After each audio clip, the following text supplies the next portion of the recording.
Éxodo capítulo número 20. Éxodo capítulo número 20 estos mandamientos son cortos, pero tienen bastante sustancia en el contexto distante de las Escrituras. Leeremos este texto y luego permítame orar. Dice, no cometerás adulterio. Amado Dios, en este momento venimos ante tu presencia para darte gracias. Tú que estás en los cielos, nosotros en la tierra, pero también estás involucrado en medio de nosotros. Queremos pedirte en este momento que hables a nuestros corazones, que tomes tu palabra y redargullan nuestras almas. Ayúdanos a entender lo que tú nos quieres explicar en este día. Y a mí como expositor, pon tus palabras, Señor, palabras adecuadas, apropiadas y bien explicadas, para poder exponer al pueblo tu verdad. Rogamos en este momento para que nos ayudes. Solamente tú conoces cada parte de nuestro corazón y conoces las intenciones de nuestro corazón. Es por eso que te pedimos, Señor, que santifiques nuestras vidas, que utilices tu palabra y tu evangelio para llamarnos a nosotros a abrir nuestros ojos y a ver cuál es la realidad en la cual nos encontramos delante de tu presencia. ¿Cómo estamos? Oramos en este momento para que tú seas glorificado. En el nombre de nuestro Señor Jesucristo. Amén. Uno de los desafíos que podemos encontrar cada vez que exponemos los 10 mandamientos y particularmente en pasajes o versículos como el anterior que se predicó y el que continúa, es que no encontramos un completivo para poder desarrollar un sermón de orden expositivo consecutivo. Por lo tanto, nos toca apelar al contexto distante de las Escrituras. Los mandamientos no simplemente fueron puestos como normas allí legales, sino que los mandamientos tienen implicaciones o trascienden al ámbito espiritual. La palabra que nos compete hoy a nosotros exponer es la palabra adulterio, por eso es el tema central. El eje central de nuestra exposición es el adulterio. Y la Biblia utiliza o usa la palabra adulterio no solamente para hablar de la violación de la relación matrimonial, sino también para hablar de un grupo de pecados relacionados a este o que son semejantes a este. Como podemos observar en el orden que nosotros llevamos, estamos tratando el séptimo mandamiento. Y este séptimo mandamiento prohíbe no solo el adulterio, sino también prohíbe todo tipo de desorden sexual. Dentro de ellos podemos ver la fornicación, la sodomía, entre otros. Incluyéndole también a este tipo de pecados o estas prohibiciones está también implicando el divorcio. Este mandamiento prohíbe todas las cosas que destruyen o disminuyen la unidad en el matrimonio. Una de las cosas que nosotros vemos es que la sociedad hoy está reinterpretando el matrimonio y la sexualidad hoy no está regulada por las Escrituras, sino más bien por los pensamientos ideológicos o filosóficos de la sociedad. Entonces, lo que nosotros queremos o lo que yo quiero hacer, y cuando digo nosotros, es porque estoy involucrando a Dios y estoy hablando de parte de Dios, delante de Dios y de parte de Dios a ustedes. Así como lo escribió nuestro hermano Sugel Michelén en uno de sus libros de predicaciones positivas. Entonces, es importante tener en cuenta que no simplemente el texto, la palabra, la frase, ¿cierto? Está no adulterarás. El adulterio, entonces, es la manifestación más alta de varios pecados. Por lo general incluye la desobediencia de otros mandamientos, ya que un pecado conduce a la violación de los otros. Podemos entonces decir casi sin excepción que el adulterio incluye los siguientes pecados. El adulterio incluye la concupiscencia o el deseo desordenado, el robo, la idolatría, la mentira, la deslealtad, la traición, el egoísmo, el engaño, la falta de dominio propio y el quebrantamiento de los votos matrimoniales. Y como dije al principio, el tema dominante a tratar es el adulterio. No adulterarás. Esto tiene como propósito no exponer atractivamente un título o un tema en particular, sino, o bueno, un tema, sí, claro está, pero lo que no quiero es que se vea simplemente como un sermón, sino como un estudio relacionado con el adulterio. Por esta razón quisiera que definiéramos etimológicamente en el pasaje la palabra adulterio. Esta palabra hebrea en su raíz tiene debe ser aplicada de dos maneras. De manera primaria, que significa cometer adulterio. ¿Qué significa cometer adulterio? Y también de manera figurada, que significa apostatar. La palabra adulterio aquí no simplemente está enfocada en explicar el acto sexual o la intimidad o la pureza sexual, sino que la palabra también tiene propósito de manera figurada de hablar de la apostasía. Y creo que si nosotros miramos Éxodo, Levítico, Números y Deuteronomio, encontramos a Israel como una nación adúltera, como una nación apóstata, como una nación inmoral, espiritualmente hablando. Y si nosotros nos vamos a los profetas, podemos encontrar también al Israel a través de generaciones, no solamente los que salieron del Éxodo, sino también a través de sus generaciones viviendo en apostasía. Por lo tanto, el adulterio no solamente debe ser entendido como el acto mismo de cometer, sino también de manera figurada. Ahora, esta palabra encierra, como lo dijimos, todo, literalmente todo tipo de desenfreno. Y específicamente la palabra fornicación también está incluida. Por lo tanto, no solamente debemos enfocarnos en el matrimonio, sino que también debemos enfocarnos en aquellas personas que piensan casarse, pero están llevando una vida inmoral. Ahora, con esto en mente, vamos a desarrollar nuestra exposición bajo tres enunciados. En primer lugar, vamos a ver lo que Dios reclama en el mandamiento, aunque como le dije, no hay un completivo del cual desarrollar, les dije, un completivo en el cual desarrollar una predicación expositiva consecutiva, si podemos hacer inferencias al contexto distante, a lo que la Biblia dice en general. Entonces, vamos a ver lo que Dios reclama en el mandamiento. 3 puntos vamos a ver hoy. Lo que Dios reclama en el mandamiento, lo que Dios demanda en el mandamiento en segundo lugar, y en tercer lugar, los efectos desastrosos del adulterio. Y la cosa más importante que debemos tener presentes es las aplicaciones. Vamos a hacer aplicaciones y conclusiones. Entonces, vamos a ir punto a punto. En primer lugar, vamos a ver lo que Dios reclama de nosotros en este mandamiento. Lo que Dios reclama de nosotros en este mandamiento son dos cosas. En primer lugar, reclama nuestros cuerpos. Y en segundo lugar, reclama la santidad en el matrimonio. Dos cosas importantes reclama Dios en este mandamiento. Si nosotros lo miramos por encima, no cometerás adulterio, y no vamos más allá de lo que dice el mandamiento, entonces simplemente nos quedamos con no adulterar. Pero yo quiero que vayamos a pasajes del contexto distante. Vamos a 1 Corintios, el capítulo 6, el versículo 13. El apóstol Pablo nos habla bajo este contexto de la pureza. Y vamos allí a 1 Corintios, por favor. 1 Corintios, el capítulo número 6. Si ustedes recuerdan muy bien, los corintios eran inmorales e incluso se distinguían por un término común que era el corintianizar, como la palabra fornicar. Generalmente eran pervertidos. Ahora, estamos hablando de casos de inmoralidad puntuales, no solamente en la sociedad, sino que también algunos dentro de la misma comunidad cristiana, como el de 1 Corintios 5, había arrastrado. Vamos a 1 Corintios capítulo 6, el versículo 13, dice el apóstol Pablo, versículo 13, versículo 15 y versículo 20, que nos habla acerca de nuestros cuerpos.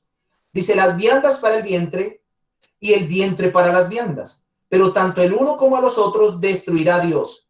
Pero luego agrega el apóstol Pablo, pero el cuerpo no es para la fornicación, sino para el Señor, y el Señor para el cuerpo.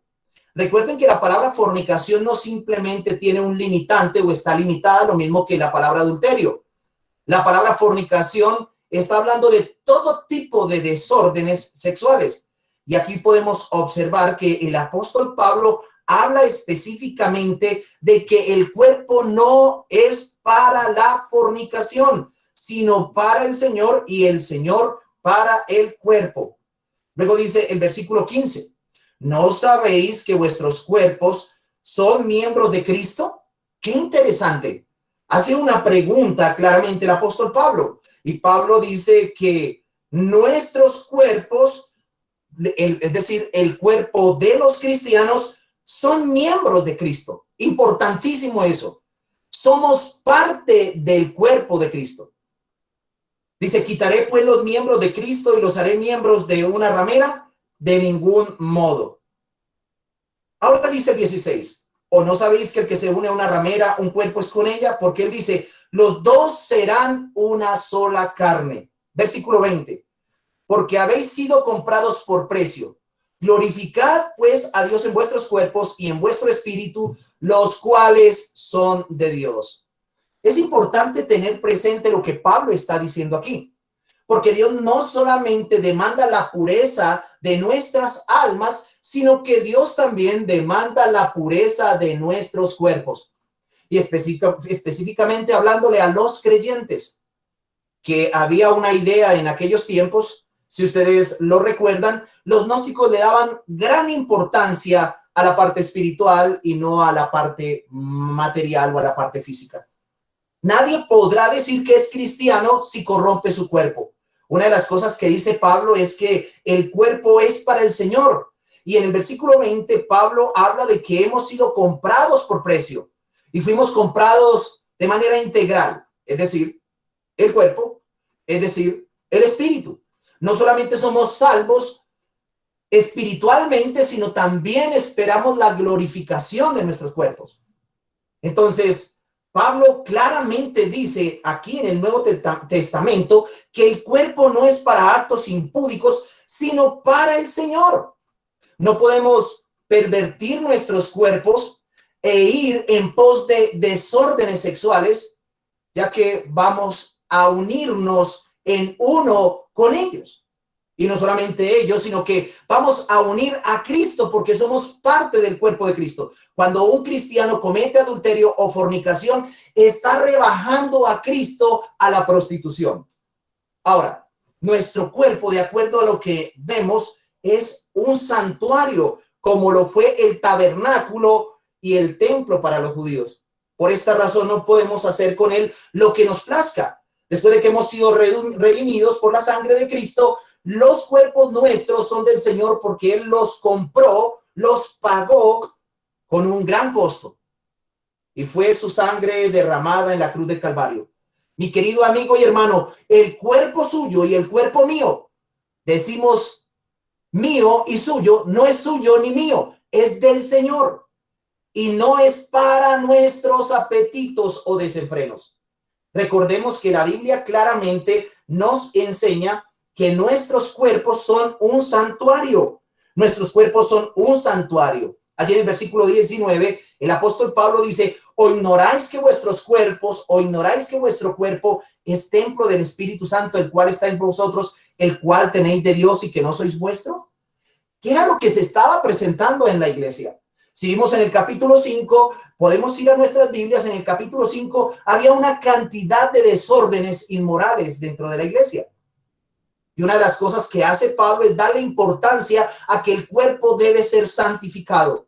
Ahora, este hombre de 1 Corintios 5 había cometido fornicación, pero no era solamente él. Este era un caso muy particular que se había presentado.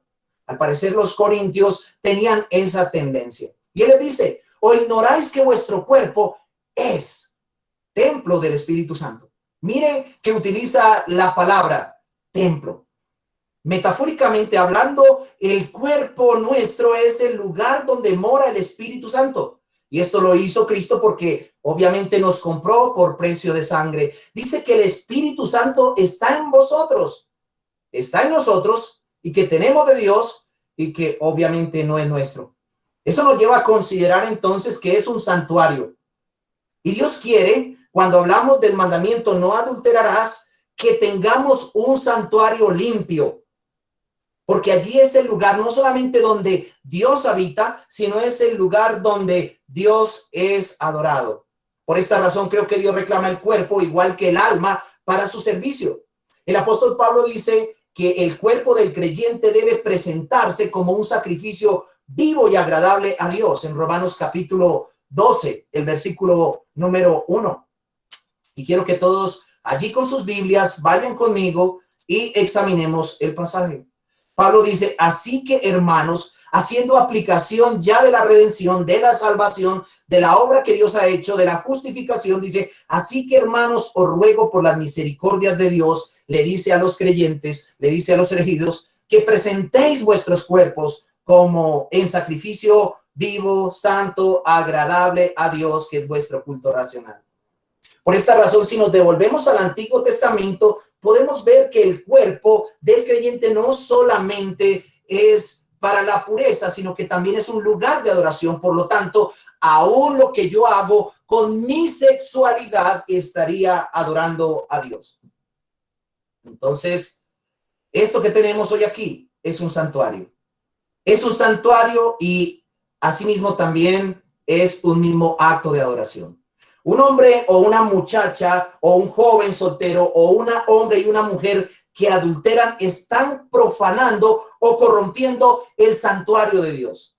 Si Cristo, mis hermanos, si Cristo se indignó cuando él vio la casa de Dios profanada, y lo recuerdan ustedes muy bien, que habían los Anás y Caifás habían convertido el templo en una cueva de ladrones y Cristo se indignó, cogió un rejo y volcó las mesas de los cambistas por un celo santo. La pregunta es, ¿cuánto más se indignará nuestro Salvador cuando nosotros volvemos el lugar de su habitación, el lugar de su adoración, una posilga de inmoralidad?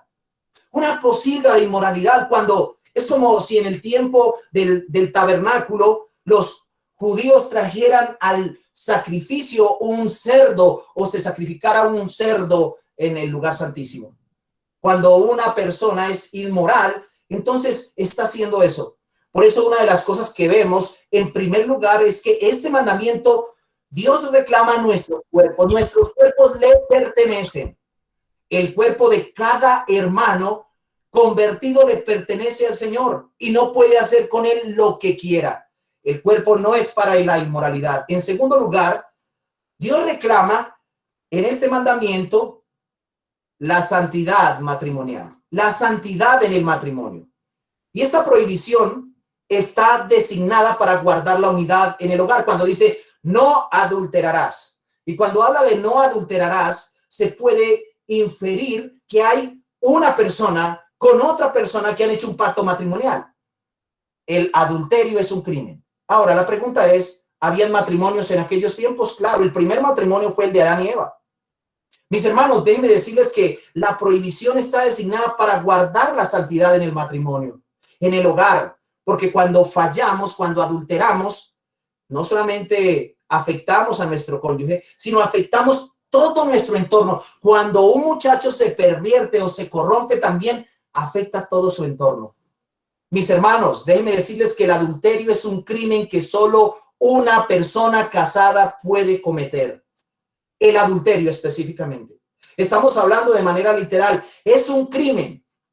Es un crimen, es atentar contra el cuerpo, como lo vemos allí en Éxodo capítulo 20, en el versículo número 6, que dice, no matarás. De la misma manera, todo aquel que adultera está cometiendo un crimen con la persona que se ha casado. Precisamente el matrimonio fue dado para evitar las perversiones sexuales. El matrimonio fue dado para evitar las perversiones sexuales, y quiero que vayamos a 1 Corintios, el capítulo 7, el versículo 2. Dice el apóstol Pablo, leamos desde el 1. En cuanto a las cosas que me escribisteis, bueno le sería al hombre no tocar mujer. Ahora, esto debe ser explicado en su contexto. Habían algunas cosas que ameritaban y que Pablo decía, bueno, a raíz de las circunstancias que se estaban presentando de manera providencial o problemas que se estaban presentando en cuanto a circunstancias difíciles, bueno, le sería al hombre no tocar mujer. Dice, pero a causa de las fornicaciones. Ahora, estamos hablando de un entorno o de un contexto donde la inmoralidad era común, como en nuestros tiempos. Creo que la filosofía o la cultura corintia hoy sí que ha surgido y la podemos observar a través de la internet, a través de la televisión, a través de todo este tipo de cosas, como hasta las niñas las utilizan para mostrar su sensualidad. El corintianismo ha llegado en nuestros tiempos. De hecho, antes de que Cristo venga, va a surgir este tipo de cosas. La pedofilia y todo este tipo de cosas va a ser parte del diario vivir. Esto es muy común en el ámbito social donde vivimos. Común escucharlo, no común porque aún muchos todavía tienen moralidad y buenos principios. Pero una de las cosas que quiero llevarles a pensar es que Pablo dice que hay una causa por la cual una persona debe casarse. Dice, pero a causa de las fornicaciones, cada uno tenga su propia mujer y cada una tenga su propio marido. Qué interesante. El matrimonio fue dado para evitar las perversiones sexuales. La palabra fornicación es la palabra griega porneia. De ahí también se deriva la palabra pornografía. Y esta palabra fornicación tiene que ver con todo tipo de desórdenes sexuales. Con todo tipo de desórdenes sexuales. Todo aquel que se casa, cuando hace los votos o el pacto matrimonial, hace algo. Ese hombre decide ser fiel a una esposa. Y esa esposa decide serle fiel a su esposo y rechazar al resto de los demás o al resto de las demás. Para hacer referencia al evangelio, debemos mirar a Cristo para mantenernos en fidelidad, para poder cumplir este mandamiento. No a perfección, porque ahorita vamos a explicar algo. Para poder hacer referencia al evangelio, es necesario que los matrimonios que me están escuchando miren a Cristo como el esposo fiel, quien solo se dio por su iglesia o por sus ovejas y no tendrá otra esposa. La Biblia dice que él dio su vida por las ovejas, que él amó a su iglesia y se dio a sí mismo por ella. Él no tiene sino una sola. Y a él es que tenemos que mirar. Él es nuestro prototipo de esposo. Él es nuestro prototipo o nuestro ejemplo, el cual debemos seguir. Es importante mirar a Cristo. ¿Cómo es Cristo en su matrimonio? ¿Cómo es Cristo en su relación con la iglesia? Si Cristo fuera infiel, no podría darnos seguridad eterna, porque cuando hay una infidelidad no hay seguridad. Pero Cristo, como el esposo de la iglesia, él sí nos da seguridad eterna. Por eso en él estamos seguros, porque él murió eficazmente por nosotros y nos da vida eterna. La escritura dice claramente, mis ovejas oyen mi voz, yo las conozco y me siguen y yo les doy vida eterna. Juan 10, 27 y 28. Y no perecerán jamás. Y qué interesante porque en él tenemos seguridad por su fidelidad. Romanos capítulo 8, versículo 1 dice, ahora pues ninguna condenación hay para los que están unidos a Cristo. Una de las cosas importantísimas que podemos encontrar en el mandamiento es eso. Él reclama santidad, él reclama pureza y no puede haber pureza si no hay evangelio. No puede haber santidad si no hay evangelio. Es importante tener en cuenta que Cristo compró nuestros cuerpos en la cruz del Calvario para que los cuerpos nuestros no sean nuestros, sino de Él. Ahora, ya pudimos ver lo que reclama Él en este mandamiento. Observemos lo que prohíbe de nosotros en segundo lugar en este mandamiento. Él prohíbe dos cosas también. Él prohíbe en este mandamiento la codicia de aquello que no es mío y disponer de aquello que no es mío. Él prohíbe la codicia de aquello que no es mío. Mis hermanos, la codicia es un deseo desenfrenado o insubordinado a los estándares divinos.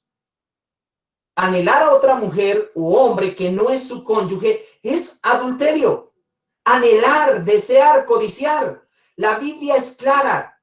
La Biblia es clara. Si nosotros vamos a Éxodo capítulo 20, este mandamiento, el séptimo mandamiento, está conectado con el décimo mandamiento. Y no voy a exponer, claro, está el décimo mandamiento, pero sí quiero que revisemos lo que dice el décimo mandamiento. Éxodo capítulo número 20, permítanme buscar aquí en mi Biblia. Libro de Éxodo, el capítulo número 20 y el versículo número 17 dice, no codiciarás, es un mandamiento, hay un completivo, ¿qué? La casa de tu prójimo, no codiciarás la mujer de tu prójimo, no codiciarás a su siervo, a su criada, a su buey, a su asno, ni cosa alguna de tu prójimo.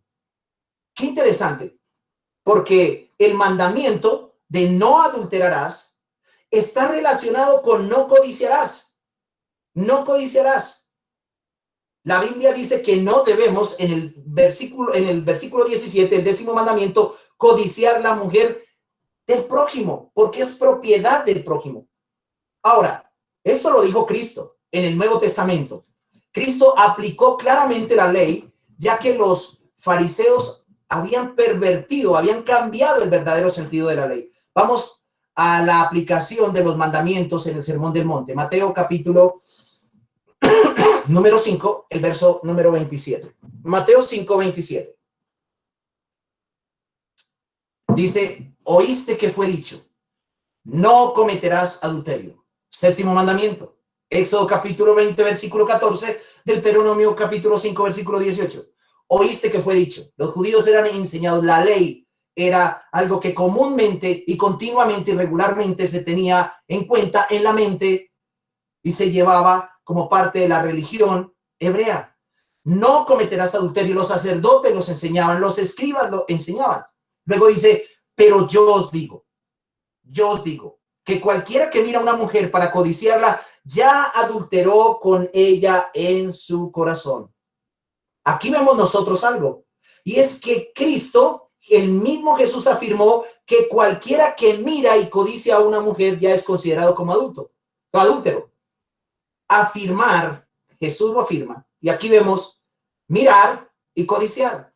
Mirar y codiciar. Eso lo explicaremos más luego si tenemos tiempo. Cualquiera que mira a una mujer y la codicia. Ahora, este mandamiento incluye no solamente a la mujer y al hombre.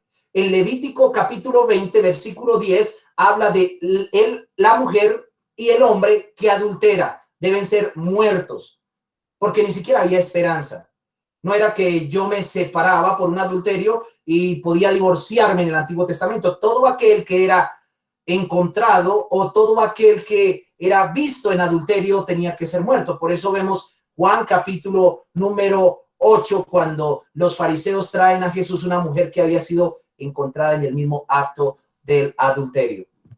Entonces es importante tener presente y tener en cuenta que Jesús afirmó que cualquiera que mira a una mujer y la codicia ya es considerado como adúltero. Y una de las cosas que hizo Cristo es que no redujo el mandato al simple acto físico, como lo hicieron los escribas y fariseos, y como también lo hace mucho creyente, mucho cristiano. Mucho cristiano se lava las manos diciendo que no ha cometido adulterio porque no ha sido pescado en un acto mismo de adulterio. Y eso era lo que pensaban los escribas y los fariseos. Ellos pensaban que siempre que no cometieran el acto físico, el mandamiento claramente no se aplicaba. Sin embargo, como podemos ver, nuestro Salvador, nuestro Cristo, el prototipo de esposo de la iglesia, dice que no solo era el acto, sino también el pensamiento codicioso. No solamente es el acto, el adulterio, sino también el pensamiento codicioso. Queridos amigos y hermanos, la pureza sexual se degradó en la caída del hombre en el Edén. ¿Y qué pasó con el amor santo? El amor santo se degeneró en algo que la Biblia llama concupiscencia o pasiones pecaminosas o deseos carnales. A eso es lo que se refiere cuando dice que codicia en su corazón. Está hablando de concupiscencia, está hablando de pasiones pecaminosas, está hablando de deseos carnales. Por esta razón, mis hermanos, el mandamiento aquí nos enseña algo en el versículo 27 y 28. Hasta el 30 nos enseña algo a modo de aplicación. A modo de aplicación, aunque tenemos las aplicaciones finales, pero no puedo pasar por alto lo que dice el versículo 29 y 30. Cuando dice el 28, pero yo digo que cualquiera que mira a una mujer para codiciarla ya adulteró con ella en su corazón. Hay un adulterio físico y hay un adulterio en la mente. Hay dos tipos de adulterio, el adulterio físico y el adulterio en la mente, pero primero empieza en la mente y luego se va al acto físico. Luego el Señor Jesús habla de la mortificación y dice, por tanto, si tu ojo derecho te es ocasión de caer, sácalo y échalo delante de ti, pues es mejor, mejor te es que se pierda uno de tus miembros y que todo tu cuerpo sea echado en el infierno. Y si tu mano derecha te es ocasión de caer, córtala y échala de ti, pues es mejor que Mejor te es que se pierda uno de tus miembros y no que todo el cuerpo sea echado al infierno. Aquí hay algo importante, y es que Jesús parece que utiliza un sinnúmero, o no un sinnúmero, unas exageraciones. Utiliza este tipo de exageraciones para decir, sácalo. No está diciendo, oye, literalmente, córtate, sácate los ojos de ninguna manera. Pero sí lo que Cristo está mostrándonos a nosotros como cristianos es que debemos mortificar la carne. Debemos mortificar la carne. Todo aquel que no mortifica la carne, todo aquel que no se santifica, tendrá un destino final que será el infierno. Allí lo dice. Todo lo que te estorba, sácalo. Eso es mortificar. Todo lo que no te hace bien, sácalo. Entonces, es importante ver que la codicia llega por los ojos. Por eso quiero que subrayen en el versículo 8, 28. Pero yo digo que cualquiera que mira a una mujer. Algunos dicen que mirar no es pecado. Bueno, tendríamos que taparnos todo el tiempo los ojos para no mirar. La situación es qué es lo que yo estoy pensando, qué es lo que yo dejo que mis ojos minen el alma, minen mi corazón. El corazón no es el músculo cardíaco, está hablando de mi mente. Por ahí va a entrar el pecado. Entonces, lo que vemos nosotros aquí en el versículo 29 y 30 ha de entenderse figuradamente. Y entiéndase, mis hermanos, que es un llamado a la mortificación. El mandamiento prohíbe de nosotros la codicia de aquello que no es mío. Aquella persona que no se ha casado no debe de tener intimidad o concubinato con esa persona. ¿Por qué razón? Porque no es suya, porque no hay un pacto o un vínculo matrimonial. Y aquel que tiene el vínculo o el pacto matrimonial no debe de buscar tener con otra persona una relación estrecha de pacto, ni tampoco inmoralidad. Entonces, lo que prohíbe de nosotros este mandamiento es la codiciar aquello que no es mío. Pero no solamente ello, sino en segundo lugar, disponer de aquello que no es mío. Porque yo puedo codiciar aquello que no es mío, pero no disponer.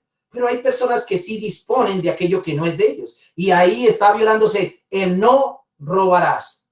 La Biblia dice que somos propiedad el uno del otro. Por eso dice en 1 Corintios, el capítulo número 7, el apóstol Pablo lo dice claramente en 1 Corintios, el capítulo 7, el versículo 2, que ya lo miramos. Dice, pero a causa de las fornicaciones, cada uno tenga su propia mujer, lo que es suyo, lo que Dios le ha dado. Usted tiene a su esposa y usted como mujer tiene a su esposo y son propiedad el uno del otro. Son propiedad divina, pero son el uno del otro.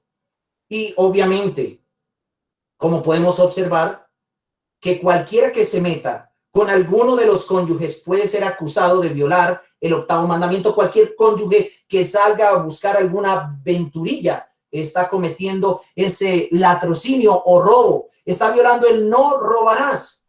El mandamiento literalmente afirma que es indebido tener relaciones sexuales extra y fuera del matrimonio. La intimidad es santa, la intimidad es pura, la intimidad es verdadera, mis queridos hermanos. Pero déjenme decirles algo, la intimidad, las relaciones sexuales solamente están dentro del parámetro del matrimonio, no fuera de él. Hoy y en el pasado, y hoy y hasta que Cristo venga. No hay relación sin haber un pacto. No hay relación, intimidad, sin haber un pacto matrimonial. Nosotros tenemos intimidad con Cristo porque Él nos compró, porque Él pagó por nosotros. Es interesante tener en cuenta, entonces, la importancia de no violar el no robarás, cometer ese latrocinio o robo. Entonces, el mandamiento literalmente afirma que es indebido tener relaciones sexuales fuera del matrimonio. Ahora, Pablo dice que por causa de la inmoralidad, como lo vemos allí en el versículo 2, por causa de la fornicación, por causa del adulterio, por causa de la sodomía, por causa del sexo fuera del matrimonio, cada uno debe tener su propio cónyuge. Ahora, es importante, y voy a hablarle también a los jóvenes que me están escuchando, ante todo, hemos visto nosotros en nuestro tiempo que muchos jóvenes se han desbordado a tener unas relaciones sin tener compromiso matrimonial. Y es lo que vemos, incluso dentro del ámbito cristiano, que los hijos se van, se vuelan, porque tuvieron una aventurilla. Esto es algo horroroso y terrible, porque se está rebajando a Cristo a la prostitución. Todo aquel que se une, ojo, lo que dice 1 Corintios capítulo 6, podemos observar lo que dice allí, versículo 15. ¿No sabéis que vuestros cuerpos son miembros de Cristo? ¿Quitaré pues los miembros de Cristo y los haré miembros de una ramera? Cuando yo estoy, o cuando yo adultero, o cuando un hombre fornica o una mujer fornica, entonces está uniendo a Cristo con una prostituta o con un prostituto, por así decirlo.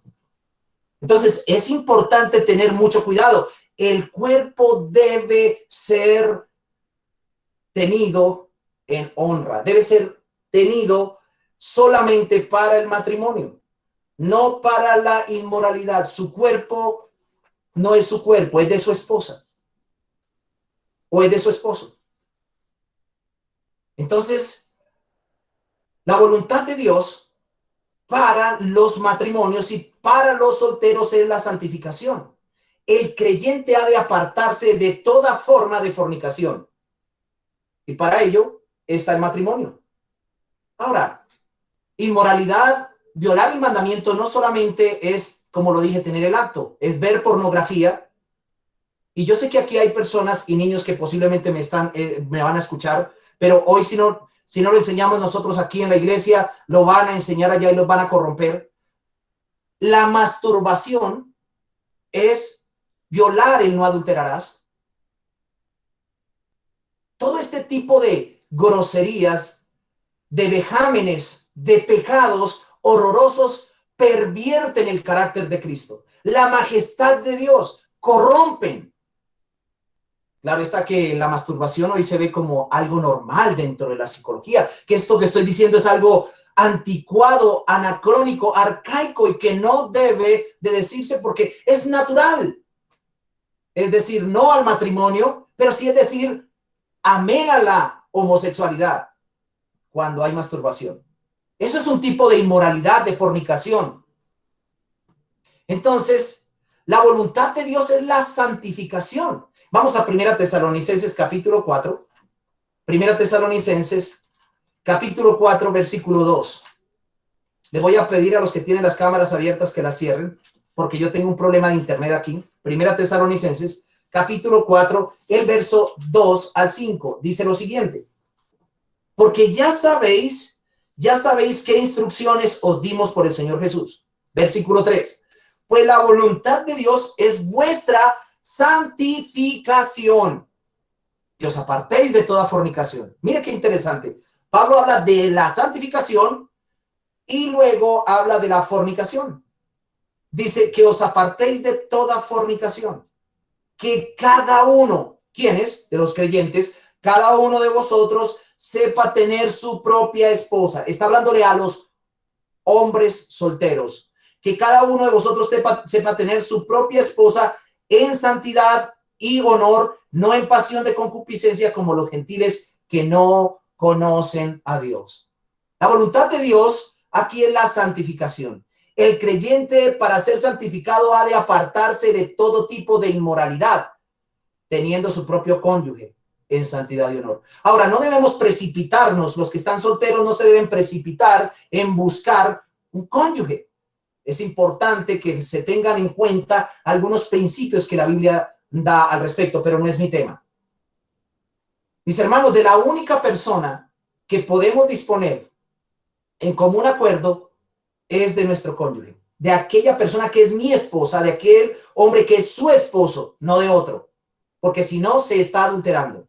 Primera a los Corintios, el capítulo número 7, el versículo número 4, observamos lo que dice la Escritura.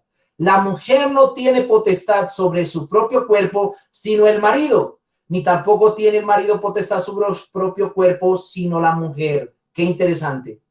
La única persona que podemos disponer, a quien podemos disponer en la sexualidad es a nuestro cónyuge. Y esto tiene sus limitantes.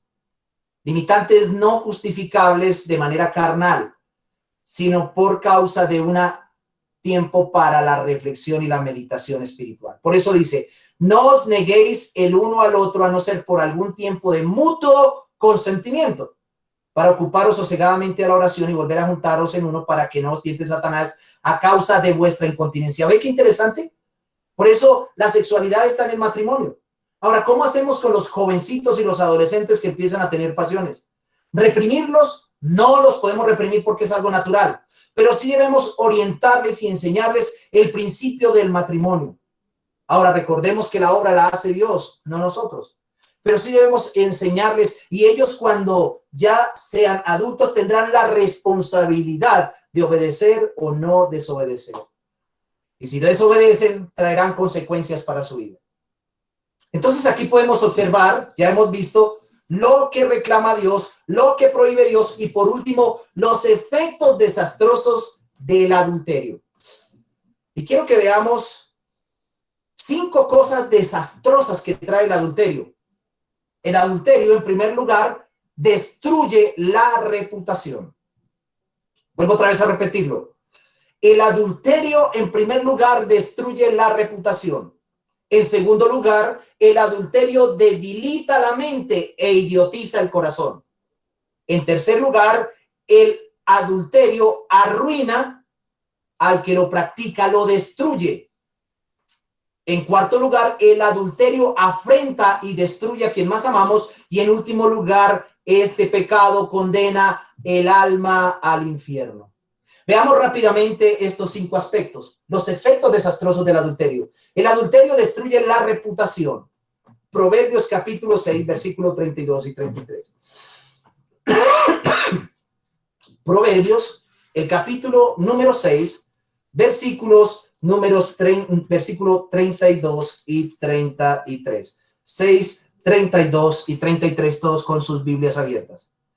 Dice, mas el que comete adulterio es falto de sesos. La Biblia Reina Valera dice de entendimiento. Corrompe su alma el que tal hace. Heridas y vergüenza hallará y su afrenta nunca será borrada. Importante. La Biblia dice que el adulterio es visto, que el adúltero es visto como un hombre falto de entendimiento. La versión Biblia, Nueva Versión Internacional, dice que al que comete adulterio le faltan sesos. Lo hace ver como una persona, como lo dice la Biblia, lenguaje sencilla, como una persona estúpida. Una persona que adultera, mis queridos hermanos y amigos, destruye su reputación. Lo hace ver como una persona que no piensa, que no razona. Lo hace ver como una persona estúpida. Y es una palabra fuerte, como lo dice la Biblia, lenguaje sencillo. Ahora, esta persona se ve involucrado en escándalos públicos. La Biblia dice que aquel que adultera busca golpes y encuentra vergüenza. Allí en otra versión, como la Biblia lenguaje sencillo, dice allí en el versículo 33, heridas y vergüenza hallarán. Entonces, el que es involucrado en el adulterio, aquel que se involucra no solamente destruye su imagen y se hace ver como un estúpido, sino que también se puede ver en escándalos públicos e incluso hasta públicamente golpeado y la gente se va a burlar y se va a reír. Y no solamente eso, sino que dice que puede perder la vida, destruye su alma. Luego agrega allí el mismo Salomón, y lo está diciendo un hombre con propiedad que se había dejado llevar por la codicia, por los deseos, por la sensualidad, pero luego fue restaurado. Y es importante ver lo que dice Salomón aquí, y su afrenta nunca será borrada. Y aquí está hablando del honor, aquí está hablando de la honra. Su afrenta nunca será borrada. Es decir, que él o ella irán a la tumba con esa cicatriz. Toda persona, mis hermanos, que ha adulterado, va a ir a la tumba con esa cicatriz. Cuando su cuerpo se pudre, y voy a citar lo que decía el puritano Thomas Watson, dice, cuando su cuerpo se pudre bajo tierra, su nombre se pudre por encima de ella.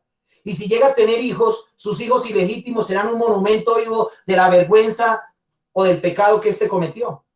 también vuelvo a citarlo, y él decía, Thomas Watson decía lo siguiente al respecto.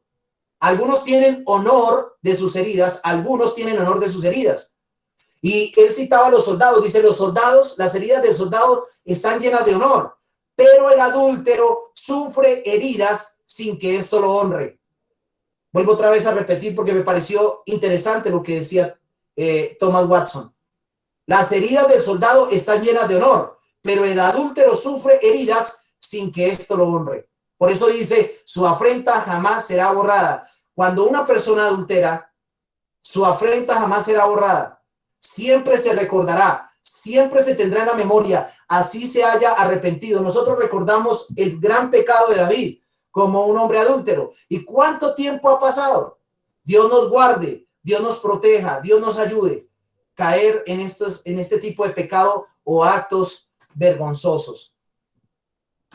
Ahora, no solamente el adulterio destruye la reputación, y lo estoy diciendo con el debido respeto y con la debida, el debido pensamiento, porque a veces, no sé, cuando uno va a decir todo esto, como que no lo quisiera decir, pero es la responsabilidad de cada predicador hacerle ver a los demás todo este tipo de cosas a la luz de las Escrituras. No solamente este pecado destruye la reputación, sino que este pecado debilita la mente e idiotiza el corazón. Este pecado debilita la mente e idiotiza el corazón. Quiero que miremos un pasaje de los profetas menores. Permítanme ir allí. Vamos allí a Oseas capítulo 4, el versículo 11. Y recuerdan ustedes que este texto está en el contexto del adulterio o de la apostasía de Israel hacia Dios. Y como podemos observar, aquí está hablando de una palabra, y la palabra fornicación. Y dice, fornicación, vino y mosto quitan el juicio. ¿Qué es lo que hace la fornicación, la inmoralidad, las perversiones sexuales? Llámese adulterio, llámese concubinato o fornicación sin haberse casado. Es lo mismo que el borracho. Quitan el buen juicio, quitan el juicio. Por eso el pecado de adulterio debilita la mente, idiotiza el corazón. La fornicación, o también entiéndase la prostitución y el vino, hacen perder el buen juicio. Todos aquellos que se emborrachan hacen cosas que jamás harían con sus 5 sentidos. De la misma manera pasa con el inmoral. Todo inmoral hace cosas absurdas que jamás haría estando en sus 5 sentidos. Ahora, el idiotizar el corazón es aquello que lleva o es lo que lleva a cometer estupideces. Un ejemplo claro en la Biblia podemos ver al rey Salomón. El rey Salomón, el cual escribió Proverbios, el cual escribió Eclesiastés, se idiotizó. Él se idiotizó en el corazón por las mujeres y estas lo llevaron a la idolatría. 700 mujeres y 300 concubinas o amantes. Hay personas que en su estado de inmoralidad hacen algo y es que abandonan a Dios. Eso es una locura, eso es una idiotez, es una estupidez. Hay personas que en su estado de inmoralidad abandonan a Dios por darle rienda suelta a sus desenfrenos. Esto es tener una mente débil. Y voy a utilizar esta expresión fuerte, y tener un corazón idiota. ¿Acaso Dios no perdona pecados? Y con esto no estoy dando licencia para pecar. Pero si usted ha caído en adulterio, si usted ha caído en un pecado como este, arrepiéntase delante de Dios, porque Dios perdona todos los pecados. El único pecado que no perdona nuestro Dios es la incredulidad. Pero hay personas que en su estado espiritual de pureza sexual jamás abandonarían a Dios, pero se encuentran dizque el amor de su vida y de repente entonces abandonan su fe, abandonan su familia, abandonan sus hijos y abandonan todo. Esos son idioteces o estupideces. En tercer lugar, este pecado arruina al que lo practica. Y cuando hablo de arruinar es que destruye no solamente la vida familiar, no solamente está arruinando a la persona, sino que destruye también la parte económica de la persona. Y vamos a Lucas capítulo 15, versículo 30, porque este es un vivo ejemplo de ello. Todo tipo de inmoralidad hace que las personas pierdan el buen juicio y se vean en ruinas, en deudas y en una cantidad de cosas. Lucas capítulo 15, el verso número 30, y me permito leerlo aquí donde dice, pero cuando vino, y está hablando del hijo pródigo, cuando vino tu hijo, está diciendo el hermano mayor, pero cuando vino tu hijo que ha consumido tus bienes con rameras, has hecho matar para él el becerro gordo. Y aquí les estaba diciendo que Dios perdona el adulterio, que Dios perdona todo tipo de pecado menos la incredulidad, y esto no da licencia para ir a pecar. Pero sí es importante tener en cuenta que el hijo pródigo volvió arrepentido, pero su hermano mayor dice que este hombre había despilfarrado sus bienes. El hijo pródigo entonces es el claro retrato de aquel que se entremete con rameras, de aquel que le gusta la inmoralidad, de aquel que se pervierte o se corrompe sexualmente. Las rameras no solo son aquellas que envilecen su cuerpo vendiéndolo por dinero, sino también son aquellas que tienen una relación con un hombre sin ningún tipo de compromiso matrimonial. Eso es una ramera. Por lo tanto, si una mujer tiene relaciones sexuales sin casarse, es una prostituta, solamente que no ha vendido su cuerpo por dinero, pero sí por placer. Entonces, tanto al hijo pródigo como a aquellos que deshonran el matrimonio, les aplica muy bien el proverbio que dice que a causa de la mujer adúltera o a la mujer ramera, el hombre es reducido a un bocado de pan. Proverbios capítulo 6, versículo 26. Y mire lo que dice Proverbios 6, 26, que no es reducido a un pan, sino a un bocado de pan, es decir, a nada. Mis hermanos, cuando han construido, muchas personas han construido patrimonio durante toda su vida y en momentos de desenfreno, locura, en una aventurilla, pierden todo lo que ganaron con esfuerzo durante toda su vida. Y hay personas que han levantado patrimonio con sus familias, con sus hijos, tanto él como ella, y tienen una aventurilla, y esa aventurilla lo único que hace es explotarlos y explotarlos y explotarlos porque solamente los quiere para beneficio propio, y con el tiempo entonces acaban con todo lo que Dios les ha permitido construir durante su vida. Vuelvo a citar, porque lo había dicho, Lucas capítulo 15, versículo 30, y el otro es Proverbios 6, 26. Entonces las mujeres rameras, o como algunos dicen en nuestro lenguaje colombiano o de la vida alegre, son como sanguijuelas que absorben todo lo que la persona posee y luego cuando ya no tienen sangre, entonces abandonan la carnada. Y eso es lo que pasa. Entonces es importante ver los efectos desastrosos del pecado de adulterio. Ahora, en cuarto lugar, otro efecto desastroso del adulterio es que este pecado afrenta y destruye a quienes más amamos. Este pecado afrenta y destruye a quienes más amamos. Hay esposos y esposas e hijos llenos de dolor, resentimiento y amargura porque se cayó en este pecado. Y hay familias enteras que jamás han podido recuperarse de este gran mal. Y así le llama la Biblia, este gran mal. Y vea que lo dijo un joven que no era casado, José. José vio el adulterio como un gran mal. Génesis capítulo 39, versículo número 9. Y vamos allí a la Biblia. Génesis 39, 9. Génesis 39, 9.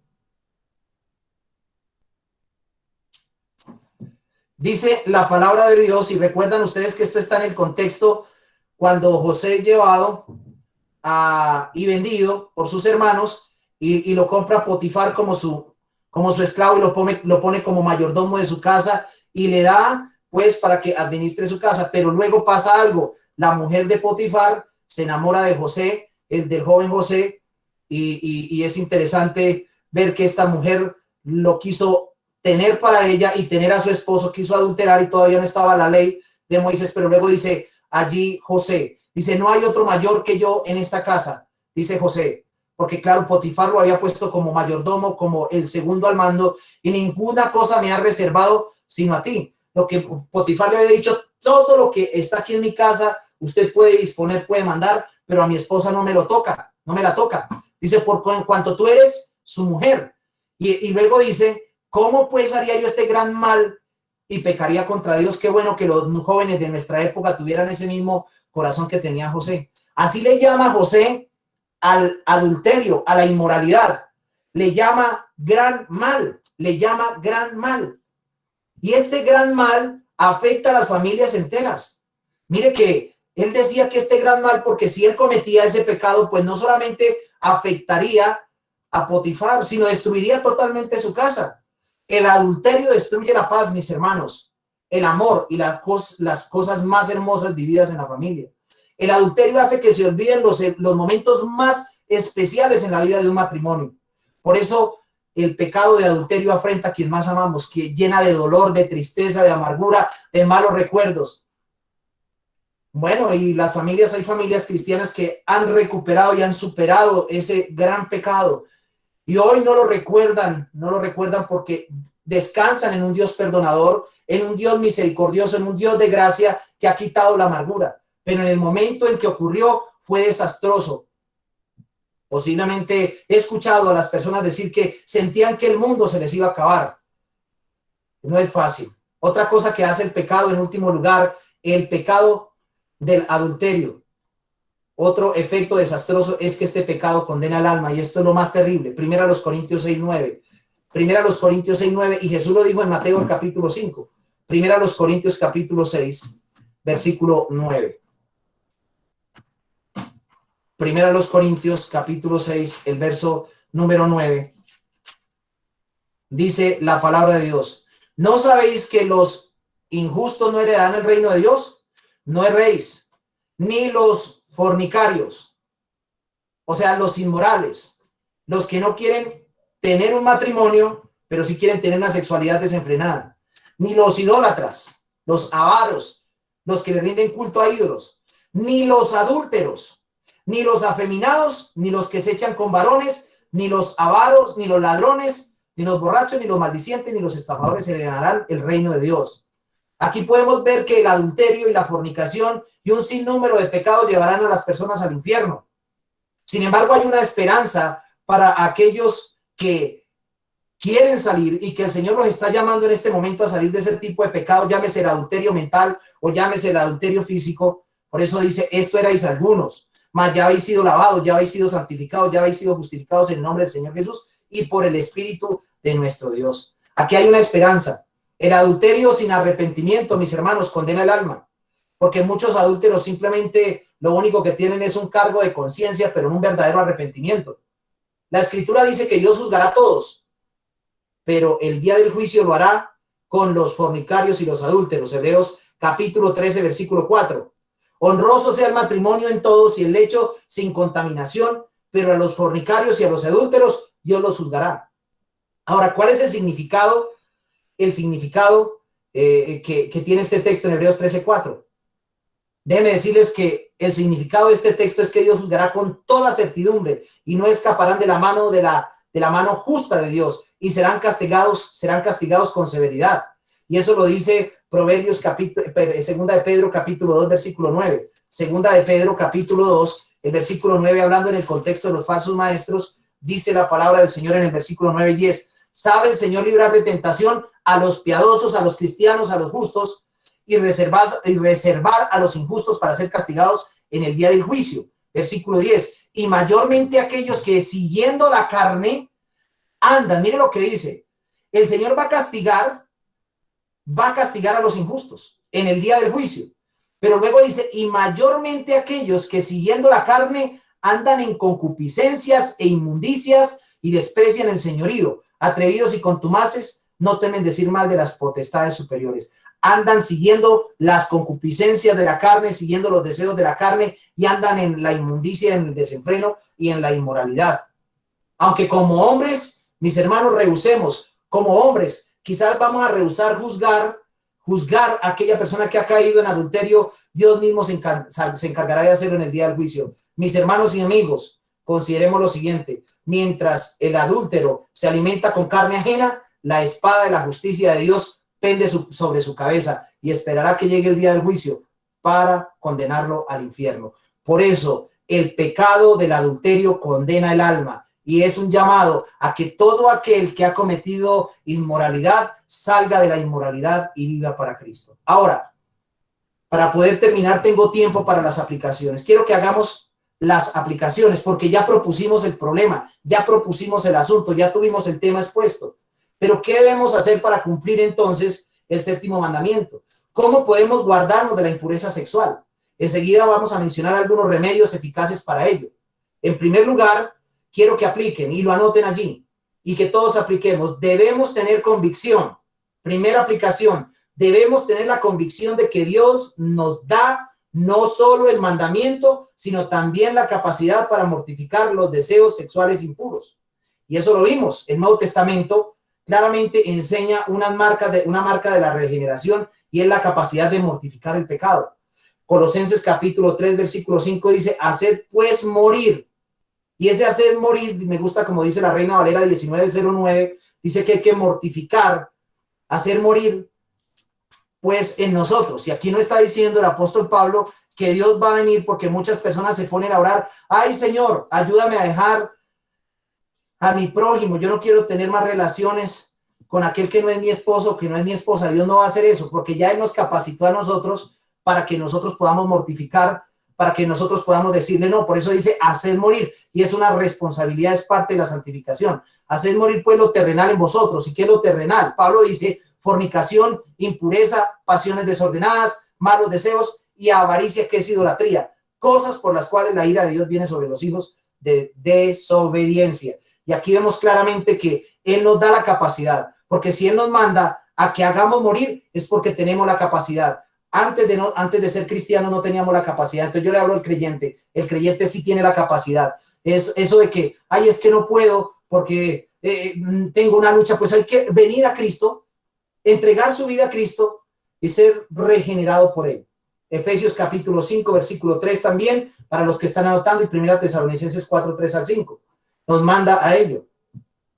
Mis hermanos, aquellos que dicen ser creyentes, pero siguen esclavizados por la carne, en realidad son personas no regeneradas. Vuelvo otra vez a repetir esto. Aquellos que dicen ser creyentes, pero siguen esclavizados por la carne, en realidad no son personas regeneradas, sino personas engañadas. Son personas que están viviendo un engaño. ¿Cómo es que un cristiano que no es casado está cohabitando, que es miembro de la iglesia, que es bautizado y que toma cena del Señor, está viviendo una vida de matrimonio sin haber hecho pactos matrimoniales y viviendo una vida desenfrenada? Esa persona no es cristiana. Esa persona es un hijo del diablo que está metido dentro de la comunidad cristiana. Por lo tanto, es importante tener en cuenta que deben venir a Cristo en arrepentimiento. Primera de Juan capítulo 3, versículo 9, claramente Juan lo dice: todo aquel que es nacido de Dios no practica el pecado. Ahora, Juan le está diciendo claramente que no peca. Lo que Juan está diciendo que es que el que es nacido de Dios no tiene el pecado como un hábito. Quizás muchos moralistas dirán, ay, pero el único pecado que yo tengo es la fornicación o el adulterio, pero lo demás me porto bien. No, no tiene el pecado como hábito. Entonces aquí dice, todo aquel que es nacido de Dios, es decir, el que ha nacido de nuevo, no practica el pecado, porque la simiente de Dios permanece en él y no puede pecar claramente porque es nacido de Dios. Mis hermanos, cada persona regenerada es guiada por el Espíritu Santo a hacer morir las obras de la carne. Y si usted todavía sigue en ese deleite y si le ha dado la espalda a Dios y cree que Dios está con usted porque está viviendo en adulterio, fornicación, se está engañando, amigo, se está engañando. Y si está dentro de la iglesia y está viviendo bajo esa condición, lo único que le queda es o arrepentirse o el infierno si se muere. La mortificación, mis hermanos, es un proceso y una lucha continua que seguirá durante toda esta vida.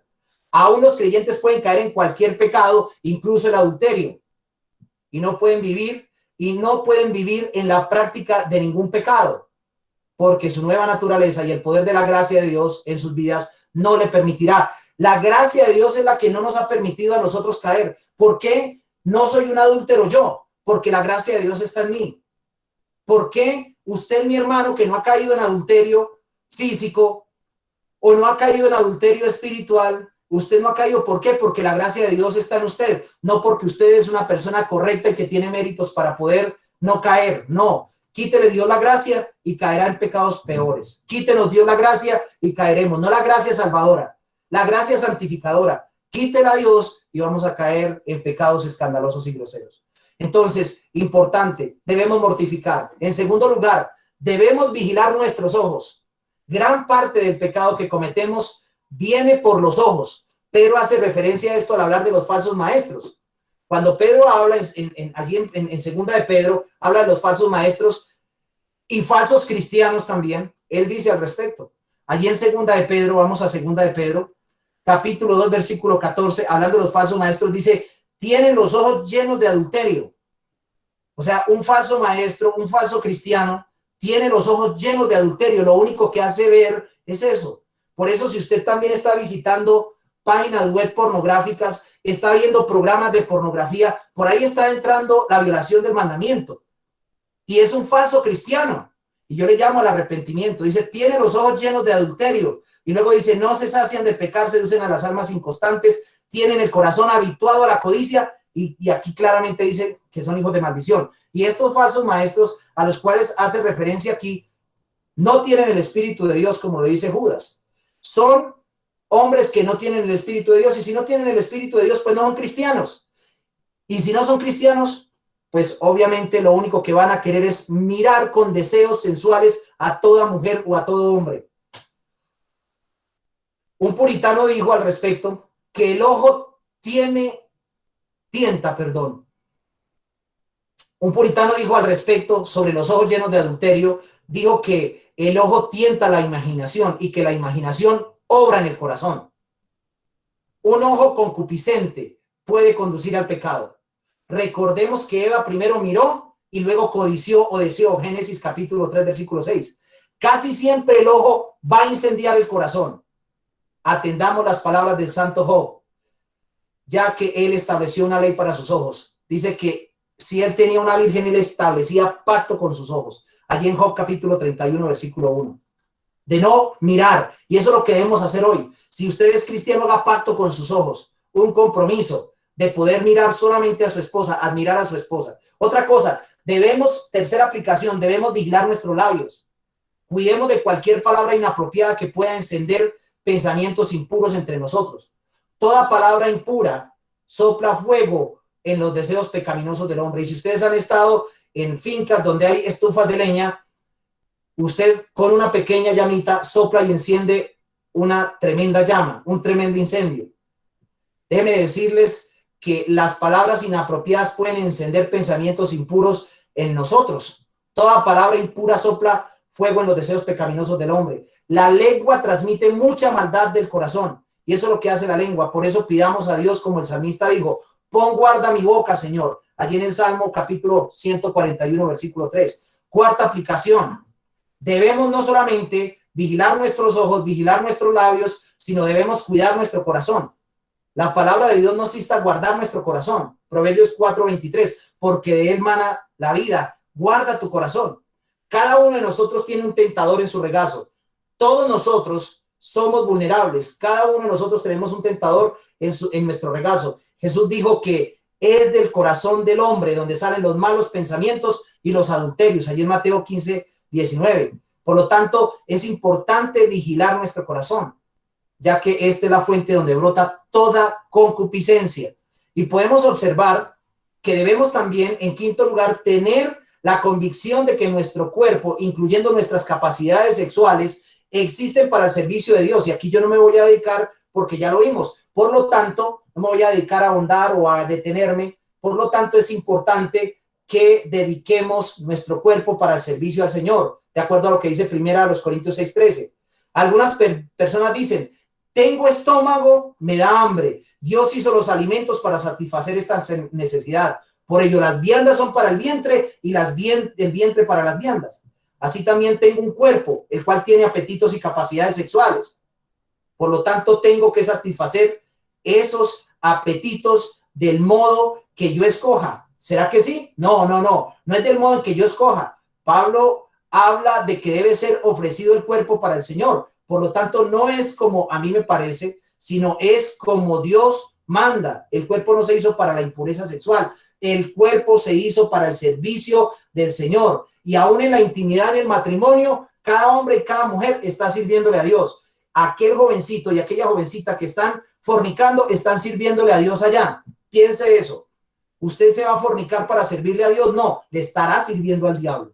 En sexto lugar, debemos prestar atención al atuendo que nos ponemos. Y hoy sí que vemos eso, el atuendo que nos ponemos. Hoy las mujeres, y no es que yo sea machista y que tenga algo contra las mujeres, pero hoy las jovencitas ante todo, y aquellas mujeres que todavía no son tan señoras, no guardan pudor.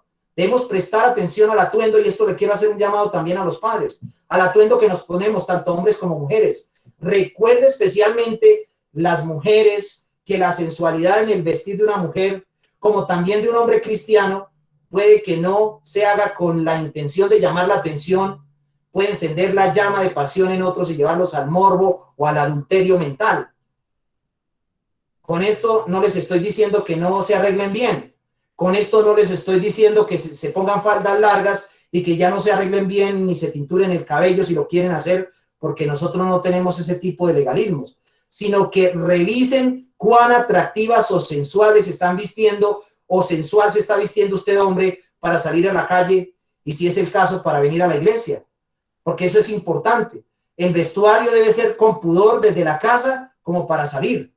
Entonces mire hasta dónde la señora se pone la faldita, mire hasta dónde tiene apretado el pantalón, y el señor también, hasta dónde se pegan esas camisas que parecen puros fisicoculturistas, donde están provocando que otras pequen también de manera mental. Recuerde que la Biblia habla de que la mujer ramera es sensual. En Proverbios capítulo 7, versículo 10. Voy a leer la Biblia, lenguaje sencillo, dice: en ese preciso instante la mujer salió a su encuentro, iba vestida como una prostituta y no disimulaba sus intenciones.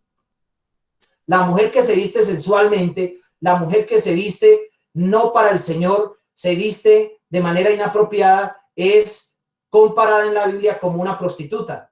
Una mujer cristiana no tiene que andar mostrando su ombligo, no tiene que andar mostrando sus senos, no tiene que andar mostrando su cuerpo. Al único que le debe mostrar su cuerpo es a su esposo, y debe honrar y reverenciar al Señor con ello. Recuerde, mis hermanas y mis hermanos, que aún el vestido debe ser para la gloria de Dios. Si comemos o hacemos cualquier otra cosa, debe ser para la gloria de Dios. En séptimo lugar, séptima aplicación, debemos cuidarnos de las malas compañías.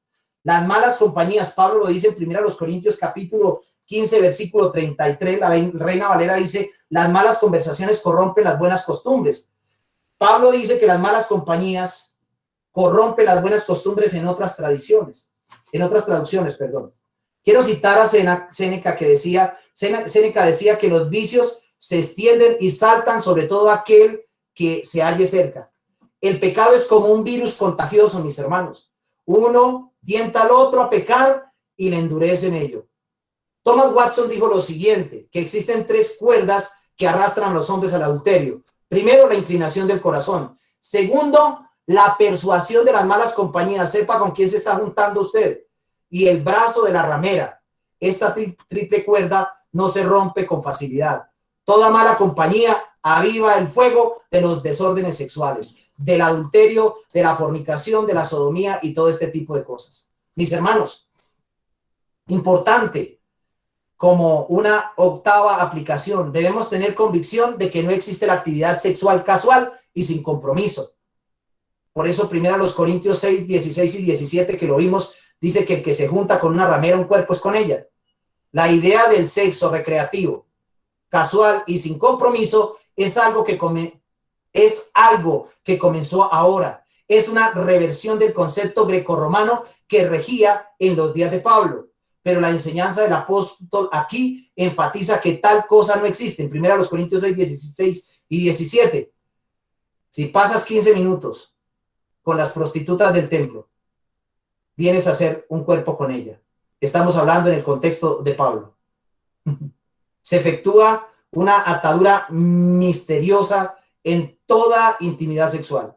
Si vamos a ser guardados de la presión que nos rodea en el área de la inmoralidad sexual, debemos tener convicción de que no hay tal cosa como actividades sexuales recreativas, casuales y sin compromiso. Y lo he dicho una y otra vez, si un chico quiere cortejar a una chica, ella tiene que decirle a sus padres que la está cortejando. Ella tiene que decirle a sus padres. Y el chico también tiene que decirle a sus padres. Esto suena, vuelvo otra vez y digo, como anticuado, pero es verdad. No es que el papá le va a conseguir el cónyuge, pero sí debe tener la aprobación. La mayor parte de los fracasos en la Biblia de los matrimonios fracasados en la Biblia, están de hombres y mujeres que no, ante todo de hombres que no tuvieron consentimiento, no tuvieron o consintieron con sus padres, como vemos en el caso de Sansón. Hay otras formas de evitar este pecado, como las revistas, los programas, dispositivos móviles mal usados, que ya lo he dicho, y también el evitar la ociosidad. Si una persona es ociosa, recuerden ustedes a David. David estuvo en ociosidad, 2 Samuel 11:4, y adulteró con Betsabé. San Jerónimo aconsejó a su amigo, y tomo a San Jerónimo para citarlo, aconsejó a su amigo que se mantuviera siempre ocupado en la viña del Señor, para que cuando el diablo llegara no tuviera tiempo para escuchar sus insinuaciones. Y con eso termino con las aplicaciones. Y en conclusión, ¿qué podemos decir al respecto del séptimo mandamiento? La Biblia usa la palabra adulterio para hablar de todos los pecados que son manifestaciones de lealtad e infidelidad, los pecados que constituyen una traición y cualquiera de nuestras relaciones fundamentales en la vida. El séptimo mandamiento exige que seamos fieles a nuestra relación matrimonial, a nuestras amistades, a nuestra iglesia y a nuestra relación con el Señor. En otras palabras, el adulterio espiritual sucede cuando no somos fieles en cualquier relación que estamos comprometidos. La relación principal que tenemos que proteger y mantener es nuestra relación con el Señor. Cuando un creyente comienza a ser infiel a Dios, tarde o temprano será infiel en todas sus otras relaciones básicas de la vida. Por eso dice Santiago 4:4, oh almas adúlteras, o adúlteros y adúlteras, ¿no sabéis que la amistad del mundo es enemistad contra Dios? Cualquiera pues que quiera ser amigo del mundo se constituye en enemigo de Dios. Y aquí nos dice Santiago que la raíz del adulterio es, en primer lugar, el adulterio espiritual.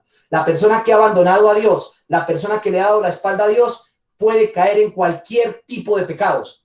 Pero como estamos hablando del séptimo mandamiento, la persona que ha abandonado a Dios tendrá como resultado el adulterio físico, porque ya adulteró espiritualmente.